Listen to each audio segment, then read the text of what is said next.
বিদ্যুলোক শিক্ষা হয়। এবং যে সময় ইংরেজি শিক্ষিত ব্রাহ্মরা থিয়েটার পরিত্যাগ করেছেন, স্বয়ং বিদ্যাসাগর, যিনি বিধবা বিবাহ স্ত্রী শিক্ষা নিয়ে জীবন পাত করে দিলেন, যিনি নাস্তিক হওয়া সত্ত্বেও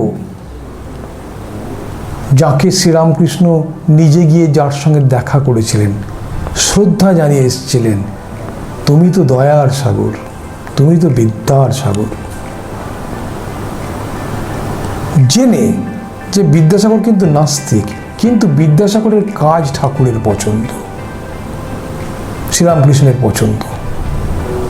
রাসমণি তিনি একটা পোলে দাঁড়িয়ে রয়েছেন মেরুতে, বিদ্যাসাগর আরেকটা মেরুতে, একজন ঘোর নাস্তিক, একজন ঘোর আস্তিক। কিন্তু রাসমণি বিদ্যাসাগরকে বিধবা বিবাহের জন্য বহু টাকা পয়সা দিয়েছেন। অর্থাৎ যারা কিন্তু পৌরফ্রেরি, তিনি লিবারেশন থিওলজি থেকে উঠে আসছেন, ইভলভ করছেন, কিন্তু মার্কসিস্টদের তিনি খুব শ্রদ্ধা করেন। স্বামী রঙ্গনাথানন্দজি রামকৃষ্ণ মিশনের প্রেসিডেন্ট ছিলেন একটা সময়, অত্যন্ত ভালো কাজ করেছেন সায়েন্স অ্যান্ড স্পিরিচুয়ালিটি নিয়ে, স্পিরিচুয়ালিটি অ্যান্ড ডেমোক্রেসি নিয়ে। সেই রঙ্গনাথানন্দজি কিন্তু মার্কসের প্রয়োজন, মার্কসের রেলেভেন্সটা অত্যন্ত সরবে স্বীকার করছেন, প্রশংসা করছেন। ঠিক সেই উদারতাটা কিন্তু আমরা স্পিরিচুয়ালিটির দিকে দেখাচ্ছি না। আমরা ধরেই নিচ্ছি ওটা একটা প্রাতিষ্ঠানিক ধর্ম, যা কিনা একটা বুর্জোয়া ইন্টারপ্রিটেশন। বুর্জোয়াদের দ্বারা নারিস্ট, বুর্জোয়ারা তাদেরকে লালন পালন করেছে, সামন্ততন্ত্র তাকে লালন পালন করেছে, পয়সা দিয়েছে, রক্ষা করেছে। সেই ধর্মটাকে আমরা করছি। এখানে আমি একটু সরে গেলাম। আমি এটাই বলতে চাইছিলাম যে শ্রীরামকৃষ্ণ সব সময় কিন্তু তিনি বলছেন যে, একজন ভদ্রলোক এসে বলছেন যে গীতাতে কিছু ভালো কথা লেখা আছে, ওর সামনে বলেছেন। শ্রীরামকৃষ্ণ তাকে বলছেন, কেন, কোনো ইংরেজি কাগজে লিখেছে বুঝি? অর্থাৎ তিনি কিন্তু অত্যন্ত সচেতন যে আমরা কিভাবে কলোনাইজড হচ্ছি, আমাদের যেটা দেখানো হচ্ছে সেটা দেখছি, যেটা শোনানো হচ্ছে সেটা শুনছি, যেটা বলা হচ্ছে সেটা পালন করছি, আমরা কলোনাইজড হয়ে যাচ্ছি। 1857 সালে সিপাহী বিদ্রোহের পর ভারতবর্ষে যে 4টে বিশ্ববিদ্যালয় গড়ে উঠছে, কলকাতা, দিল্লি, মাদ্রাজ, মুম্বাই, এই 4টে ইউনিভার্সিটি গড়ে তোলার একটা প্রধান কারণ যে অস্ত্র বলে ভারতবর্ষকে শাসন করা যাবে না। অতএব প্রমাণ করতে হবে যে ভারতীয় সভ্যতা, ভারতীয় সংস্কৃতি অত্যন্ত পিছিয়ে পড়া, কোনোদিনই এর মধ্যে থেকে প্রগতিশীল কিছু বিষয়বস্তু ছিল না। এর মধ্যে শুধু কুসংস্কার, অন্ধত্ব, আজে বাজে জিনিসগুলো আছে। কিন্তু এই আজে বাজে জিনিসগুলোর বিরুদ্ধেই, মানে বিদ্যাসাগর বিধবা বিবাহের বিরুদ্ধে লড়ছেন শাস্ত্রকে সম্বল করে, রামমোহন সতীদাহর বিরুদ্ধে লড়ছেন। এটাও যে আজকে আমাদের ঐতিহ্য, আমাদের ঐতিহ্যের স্পষ্ট দুটো ধারা, একটা ধারা বিধবা বিবাহকে সমর্থন করে, একটা ধারা বিরোধিতা করে, যেটাই জিতল। তো সবসময় ঐতিহ্যের মধ্যে ভালো মন্দ মিশে থাকে এবং ঐতিহ্য থেকেই আধুনিকতা জন্ম হয়। ফলে প্রত্যেকটা আধুনিকতার প্রত্যেকটা স্তরের মধ্যে ঐতিহ্যের কিছু ভালো জিনিস থেকে যায়, খারাপগুলো বর্জিত হয়। তো ঐতিহ্যকে দেখার এই যে একটা সায়েন্টিফিক একটা ভিউ, সেটাকে কিন্তু কলোনিয়াল রুলাররা ভেঙে দিচ্ছে। তারা কি বলছে, ব্লাইন্ড, তাদের থিওরি হচ্ছে ব্লাইন্ড রিজেকশন, ব্লাইন্ড অ্যাকসেপ্টেন্স। অর্থাৎ আমাদের যা কিছু আছে ব্লাইন্ডলি রিজেক্ট করো, ওরা যেটা দিচ্ছে ব্লাইন্ডলি অ্যাকসেপ্ট করো। এই যে blind rejection and blind acceptance, এটাই হচ্ছে কলোনিয়াল ফোর্সেসের নেচার। তারা তাদের মতন করে কন্ডিশন করে, তাদের মতন করে চালাবে। তারা প্রয়োজনে ডিভাইড অ্যান্ড রুল করবে, তারা মানুষকে বিচ্ছিন্ন করবে, অ্যালিয়েনেট করবে। সেই কারণে এই রামপ্রসাদ বা শ্রীরামকৃষ্ণ মধ্যযুগের শ্রীচৈতন্য থেকে কবির, দাদুর, রবিদাস, সেনা প্রভৃতি, এরা যে ধর্মীয় ব্যাখ্যাটা করে গেলেন, এরা যে আধ্যাত্মিকতার একটা হিউম্যান ইন্টারপ্রিটেশন দেখলেন, যাতে সত্যি সত্যি মানুষ একাত্ম হতে পারে, যার মধ্যে মানুষকে সম্মান করা এবং সাম্যের একটা ধারণা, একটা অতি উচ্চ ধারণা সাম্যের, একেবারে সুদৃঢ়ভাবে প্রতিষ্ঠিত, সেই ধারণা থেকে আমরা সরে যাচ্ছি। আমাদের রোল মডেল হচ্ছে না কিন্তু শ্রী চৈতন্য বা কবির, ছোটোবেলা থেকে আমাদের রোল মডেল কিন্তু তারা নয়। আমরা আমাদের রোল মডেল খুঁজছি হয় চায়নাতে, নয়তো সোভিয়েত রাশিয়াতে। They are very good. আমি একজন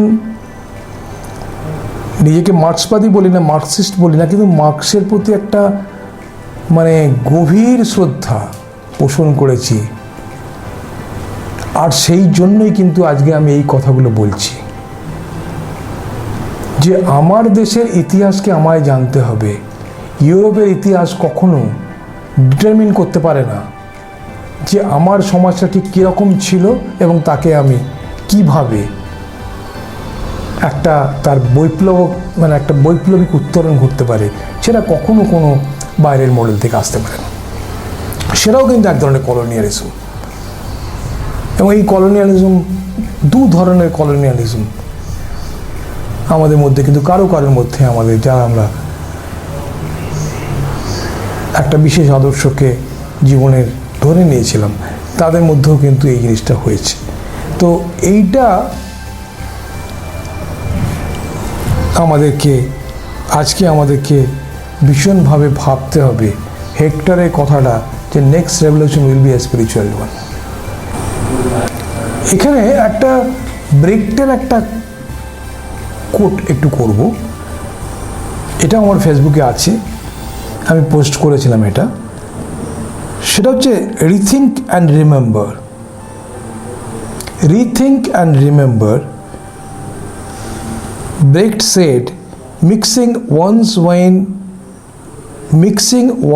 wine may be a mistake, but the old and new wisdom mix admirably. অর্থাৎ আমার কিন্তু ওল্ড অ্যান্ড নিউ উইজডমকে এক্সামিন করার যে স্বাধীনতা, সেটা আছে, কলোনিয়ালিজম সেটা দিতে চায় না। আমি আজকে এই কথাগুলো এই জন্যই বললাম যে যেহেতু কলোনিয়ালিজম হচ্ছে ফাউন্ডেড অন সেন্ট্রালাইজেশন, কলোনিয়ালিজম হচ্ছে একটা কালচার অফ মনোলগের উপরে প্রতিষ্ঠিত, কলোনিয়ালিজম হচ্ছে আমাদের চিন্তা, ভাবনা, চেতনাকে নিয়ন্ত্রণ করার চেষ্টা করে। ফলে কলোনিয়ালিজমের সঙ্গে ডেমোক্রেসির একটা সম্পর্ক, সেটা আর আমাকে বলতে হবে না, একটা খুব প্রত্যক্ষ সম্পর্ক রয়েছে। এবং সেই কলোনিয়াল প্র্যাকটিস আমাদের ব্যক্তিগত জীবনযাপনে, রাজনৈতিক জীবনযাপনে, সাংস্কৃতিক জীবনযাপনে কীভাবে রয়ে গেছে, সেইটাই আজকে আমার তুলে ধরার উদ্দেশ্য। আমরা 1893-তে শিকাগোতে ধর্ম মহাসম্মেলন হয়েছে, এবং তার ঠিক 62 বছর পরে রাসেল আইনস্টাইন ম্যানিফেস্টো, মানে 45-এর দ্বিতীয় বিশ্বযুদ্ধ শেষ হওয়ার সাথে সাথে। এবং তার মধ্যে আমরা যে বিষয়গুলো খুঁজে পাই, সেগুলো সবই কিন্তু সেটা মনে হয় যেন founded on what Vivekananda expressed in religion of parliament 1893-তে। বিবেকানন্দ সেখানে কি বলছেন? কুসংস্কার মানুষের প্রবল শত্রু, কিন্তু ধর্মান্ধতা আরও জঘন্য। তার মানে তিনি কুসংস্কারকেও মানছেন না, ধর্মান্ধতাকেও মানছেন না। তাহলে তিনি কোন ধর্মের কথা বলছেন? তিনি একটা ইউনিভার্সাল রিলিজিয়ানের কথা বলছেন, যে ইউনিভার্সাল রিলিজিয়ানটা একটা সার্বজনীন ধর্ম। তিনি বলছেন এমন একটা ধর্ম হবে যেখানে বেদও নাই, বাইবেলও নাই, কোরআনও নাই, অথচ সবাই সমন্বয়ই হবে। একটা ইউনিভার্সাল রিলিজিয়নের কথা বলছেন, যেটা মানুষকে স্বাধীনতা দেবে, যেটা মানুষকে মুক্ত করবে, মানুষকে খুঁজতে প্রেরণা দেবে, মানুষকে কোনো কিছুকে অন্ধভাবে গ্রহণ করতে দেবে না। ওনার ধর্ম সেইখানটায় দাঁড়িয়ে রয়েছে, তার উপরে দাঁড়িয়ে রয়েছে। এবং সেই জন্যই কিন্তু তিনি বলছেন যে পৃথিবীতে অনেক রক্তপাত ঘটেছে এই ধর্মান্ধতাকে কেন্দ্র করে, এই রেসিজমকে কেন্দ্র করে, যা আজ আমরা ইউরোপে দেখি ঘটছে, আমেরিকাতে সাংঘাতিক তার প্রতিফলন আমরা দেখছি। চামড়ার রং কত বড় একটা কারণ হতে পারে মানবাধিকার লঙ্ঘনের ক্ষেত্রে, মানুষকে খুন করে দেওয়া হচ্ছে চামড়ার রং দেখে। তিনি বলছেন এইগুলো বন্ধ হোক, তিনি একটা শান্তির কথা বলছেন। এবং সেইটা বলতে গিয়ে ভারতের কনটেক্সটে তিনি তো আরও বৈপ্লবিক কথা বলছেন, যে ভারতবর্ষে অনেক চার্চ তৈরি হয়েছে, ভারতবর্ষে এখন আর মন্দির তৈরি হয়েছে, ভারতবর্ষে অনেক ধর্ম আছে, আর তার ধর্মের দরকার নেই। নিজের কলিগ রাখাল মহারাজ, আমি ব্রহ্মানন্দকে লিখছেন, তোর ওই ফিলোসফি রেখে দে, যদি একটা মানুষের মনেও শান্তি দিতে পারিস জানবি অনেক বড় কাজ করলি। ঘন্টাগুলো সব জলে, গঙ্গার জলে ফেলে দে, মানুষের কাজে চলে যায়। এটা হচ্ছে তার কথা। তিনি বলছেন ভারতবর্ষের মানুষের ধর্মের দরকার নেই, ভারতবর্ষের মানুষের দরকার রুটি। যে মানুষটা ক্ষুধার্ত, স্টার্ভ, ক্ষুধা যার পরম শত্রু, যার চরম শত্রু, সেই মানুষটার কাছে মেটাফিজিক্স বা ধর্ম বলাটা তাকে অপমান করা। মানুষের চাই রুটি। তিনি শিক্ষা, স্ত্রী স্বাধীনতা, মহিলাদের শিক্ষা, সার্বিক শিক্ষা, এবং সেই শিক্ষার ক্ষেত্রে তিনি যে পেডাগজির কথা বলছেন সেটা পরবর্তীকালে পলো ফ্রেরি আপ্রাপ্ত করেছেন। সেখান থেকে আমরা দেখতে পাই যে পলো ফ্রেরির মধ্যে সেই চিন্তার প্রতিফলন। তিনি বলছেন যে প্রত্যেক মানুষই এসেন্সিয়ালি ইন্টেলেকচুয়াল, প্রত্যেক মানুষের ভেতরে একটা বুদ্ধিজীবী সত্তা আছে, কেবল সে সেটা জানে না। সেটাকে ম্যানিফেস্ট করিয়ে দাও, সেটার প্রকাশ ঘটিয়ে দাও, সেটাই শিক্ষা। মানুষের সঙ্গে তোমার সম্পর্ক কী হবে, এই যে পেডাগজিটা হবে, এই যে শিক্ষারটা আমরা বলছি, তিনি কোন পেডাগজির কথা বলছেন, যেখানে প্রত্যেকটা মানুষকে ধরে নিতে হবে, শিক্ষককে ধরে নিতে হবে ছাত্র, ছাত্রকে ধরে নিতে হবে শিক্ষক, উভয়কে কিন্তু একটা মান্যতা দিচ্ছে, যেটা মান্যতাটা কিসের উপর ভিত্তি করে না, প্রত্যেকের ভিতরেই পারফেকশন এক্সিস্ট করে। একটা অন্য পেডাগজির কথা বলছেন, যেটা কিন্তু এই ওয়ান ওয়ে টিচিং, যেটা আমরা একটা কলোনিয়াল বলবো যে একটা ট্রেন্ড আমাদের টিচিং মেথডোলজির মধ্যে, আজও আমরা সেটা ফলো করি। ওয়েস্ট যারা আমাদের এখানে এটা চাপিয়েছে, তাদের ওখানে অনেক দিক থেকে সেটা ভাঙছি, ছাত্র শিক্ষকের সম্পর্কের মধ্যে।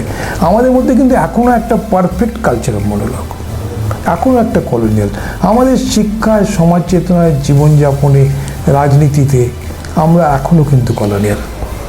এবং এই যে কলোনিয়াল কনস্ট্রাক্টটা, এটা ভেঙে যদি আমাদের সত্যি ডিকলোনাইজ করতে হয়, তাহলে কিন্তু আমাদেরকে এই রামকৃষ্ণ, বিবেকানন্দ, সারদা মা, রামপ্রসাদ, এই যে স্পিরিচুয়াল কবির, লালন, নানক, রবিদাস, সেনা, যারা তাদের আধ্যাত্মিক তত্ত্ব ব্যাখ্যা করতে গিয়ে সঙ্গীতের আশ্রয় নিয়েছেন, শিশুজন্য যাত্রার আশ্রয় নিয়েছেন, গানের আশ্রয় নিয়েছেন, এই যে বিভিন্ন আর্ট ফর্মকে ব্যবহার করে তারা মানুষের কাছে পৌঁছে গেছেন। লালন তার ভজন দিয়ে পৌঁছে গেছেন। এই জায়গাটাকে আমাদের অস্বীকার করলে চলবে না। অর্থাৎ আজকে যদি আমাদের সমাজকে রক্ষা করতে হয়, তাহলে আমাদের মাইন্ডকে ডিকলোনাইজ করতে হবে। আমি এক্স্যাক্টলি বিবেকানন্দ স্পিচ 1893 থেকে পড়ছি। I am proud to belong to A religion which has taught the world both tolerance and universal acceptance. We believe not only in universal toleration but we accept all religions as true.